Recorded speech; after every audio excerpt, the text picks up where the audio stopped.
প্রতিদিনই বদলে যাচ্ছে প্রতারণার ধরন। এবার এক অভিনব প্রতারণার শিকার হলেন এক রাজনীতিবিদ। ভোটের টিকিটের টোপ দিয়ে তাকে ফোন করা হলো, আর সেই ফোন কে করেছেন জানেন? সেটা শুনলে অবশ্যই যে কেউ ভিড়মি খেয়ে যাবেন।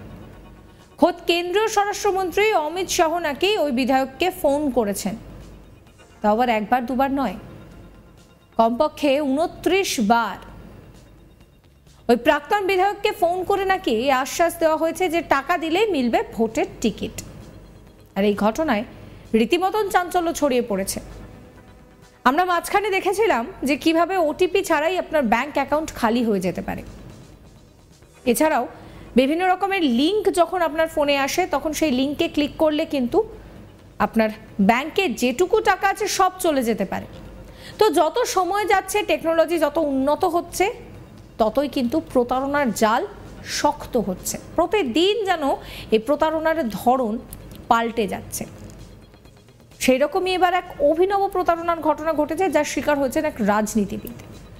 ভোটের টিকিটের টোপ দিয়ে তাকে ফোন করা হয়, আর ফোন করছেন স্বরাষ্ট্রমন্ত্রী অমিত শাহ। তাও একবার দুবার নয়, 29 বার।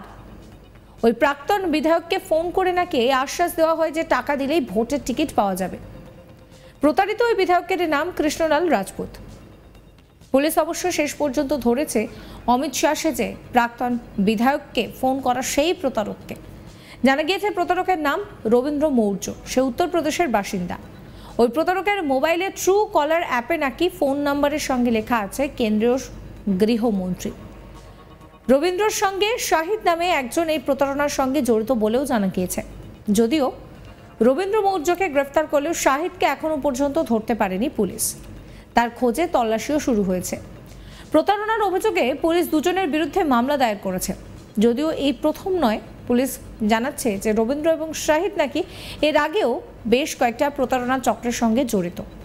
বিভিন্ন রাজনৈতিক নেতা এবং কর্মীদের ফোন করে টাকা হাতানোর পরিকল্পনা ছিল এদের। এর আগে নাকি ভোটের টিকিট পাইয়ে দেওয়ার লোভ দেখিয়ে টাকা হাতিয়ে নেওয়ার চেষ্টা করেছে তারা।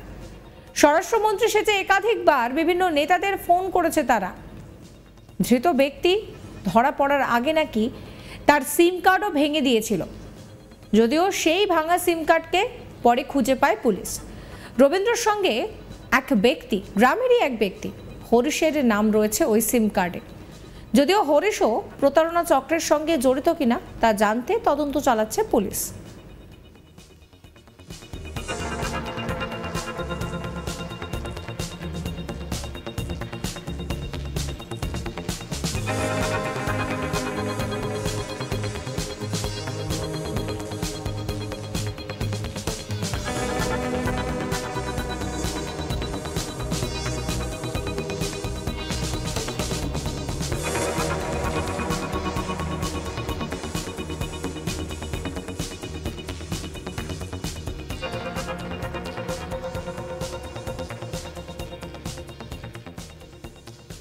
প্রতিদিনই প্রতারণার ধরন পাল্টাচ্ছে।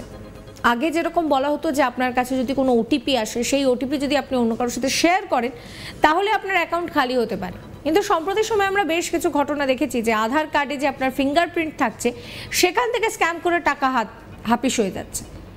এখন যেটা দেখা যাচ্ছে যে এইবার ওটিপি বা এই ধরনের কোনো স্ক্যাম নয়, এই স্ক্যাম একেবারে অভিনব। আর তার শিকার হচ্ছেন এক রাজনীতিবিদ। ভোটের টিকিটের টোপ দিয়ে তাকে ফোন করা হয়, আর সেই ফোন নাকি অন্য কেউ করেননি, করেছেন খোদ স্বরাষ্ট্রমন্ত্রী অমিত শাহ। তাও একবার দুবার নয়, 29 বার। ওই প্রাক্তন বিধায়ককে ফোন করে নাকি আশ্বাস দেওয়া হয় যে টাকা দিলেই ভোটের টিকিট পাওয়া যাবে।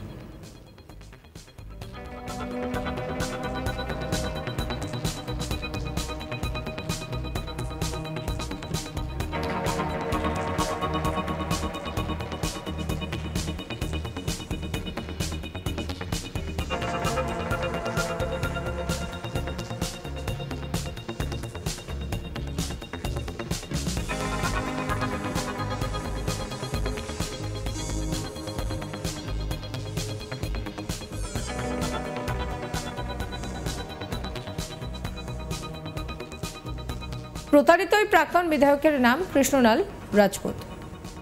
পুলিশ অবশ্য শেষ পর্যন্ত অমিত শাহ সেজে ফোন করা বিধায়ককে, যে প্রাক্তন বিধায়ককে যারা ফোন করেছে তাদেরকে গ্রেফতারও করতে পেরেছে।